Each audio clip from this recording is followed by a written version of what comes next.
Eddie, when I was watching all this, and I'm an outsider, I'm just having to read articles voraciously, attempting to figure out what's going on here.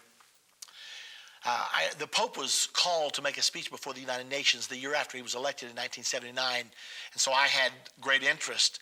I downloaded the text of his speech, or maybe I got it in the New York Times, but anyway, I was able to get a hold of the text of his speech.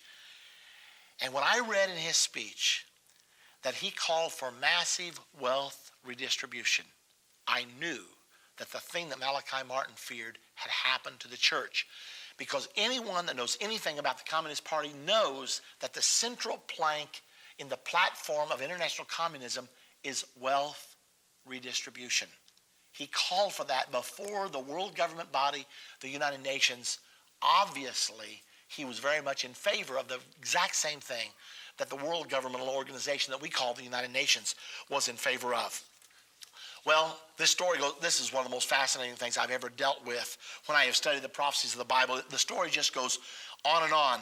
But I want to make sure that there's one other point that everyone gets in the time that we have allotted.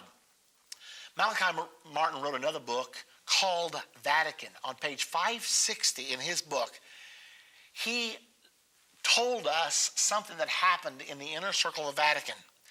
The Pope called his closest aides about him, and he said, here's what I'm going to do during my reign as the Pope of the Roman Catholic Church. I plan to deal with the Soviets not by announcing that we will bury them, but by showing them how to solve the problem that they themselves know will bury them.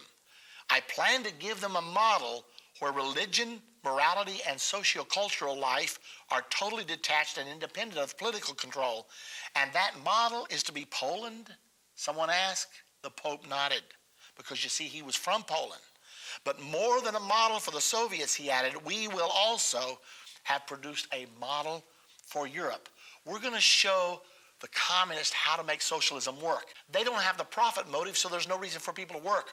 We're going to teach them family values and love of church and love of country, and that's the way we're going to motivate them, and we will show them how to make socialism work. And that model that we're going to use is going to be Poland. Now, that was 79.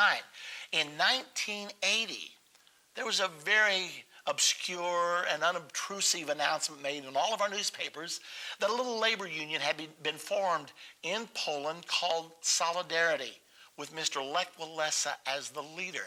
I saw it.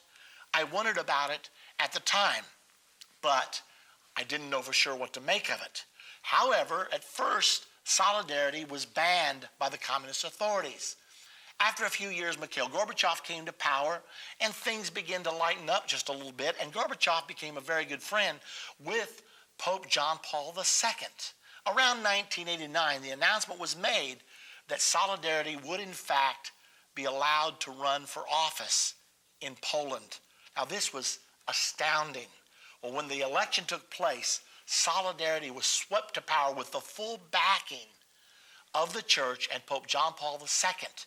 When the outcome of the elections was announced, the whole world held its breath, because the last time anyone had tried to change governments in Eastern Europe, the Soviet Union had come in with their tanks. We're talking about Hungary in 1956, Czechoslovakia in 1968. They rolled in with their tanks and crushed the revolution. So when it was announced that there was a change of government, the whole world held its breath. Will the tanks roll again? Well, they didn't roll. Whenever the rest of Eastern Europe saw that Mikhail Gorbachev meant what he said, that he was going to allow a liberalization in policies, when they saw that, government after government, 2 weeks later, Czechoslovakia, after that, like dominoes, until finally the Iron Curtain was rolled up and the Berlin Wall came crashing down. It was an extraordinary time. It was called the Velvet Revolution. Now, when the wall came down, 20 days after the fall of the Berlin Wall, Gorbachev and the Pope met together. The first time ever that a communist leader had met with the Pope of the Roman Catholic Church. For this last segment, we decided to bring a little prop onto this set. This is a little prized possession of yours. It is. It's a chunk of the Berlin Wall. A friend of mine was in Berlin at the time that the wall fell, and he knew I taught 20 years in advance that the wall was coming down. So consequently, he brought this as a present to me, and I'm so happy that he did. Little prophetic souvenir. Yes, absolutely. Now, in the short time we have left, let's wrap all this up. All right, the wall comes down. Remember, we taught in our lesson number 2 that it was the fall of the Berlin Wall that would be the healing of the deadly wound and would give birth to the one world government. The whole world would wander after the beast as a result. 20 days after the fall of the wall, Mikhail Gorbachev met together with Pope John Paul II, the first meeting ever. Here's the way it was reported. First of all, on USA Today, on November the 11th, or November the 30th of 1989, there was a picture of Gorbachev and the Pope on the front page. And there in that article, it stated that the Pope had been an advisor to Solidarity since its inception, and that Lech Wałęsa's priest, Henry Jankowski, was never far from the Solidarity leader's side. So Poland and the political breakthrough there ultimately brought down the Berlin Wall, and it all started in 1979 when, according to Malachi Martin's book, the fall of the Berlin Wall and the healing of the wound of the two Europes was all planned. Listen to exactly what the USA Today says. When the vicar of the former evil empire met the vicar of Christ in the Vatican last week, what he said concerning religion would have been ideological heresy to Lenin and all the other Soviet leaders who followed him. Mikhail Gorbachev told Pope John Paul II, "We have changed our attitude on some matters such as religion.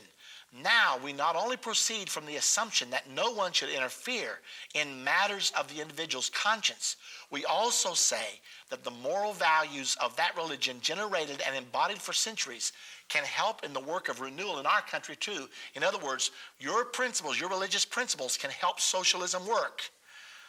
These remarks are nearly verbatim what evangelist Billy Graham told several high-ranking Soviet officials during his 1987 visit to Moscow. It appears that Gorbachev, whether for pragmatic or other reasons, has become a believer in religion's capacity for motivating the Soviet people to pull their country out of the economic doldrums. Here we have it. We start out with the Catholic Church promoting one world government. Then John Paul II decides there has to be a union between the Catholic Church and the one world governmental system. Would you believe all of this is prophesied in your Bible? And in part 2 of lesson number 8, we're going to show you exactly where the prophecy is. It's going to be interesting.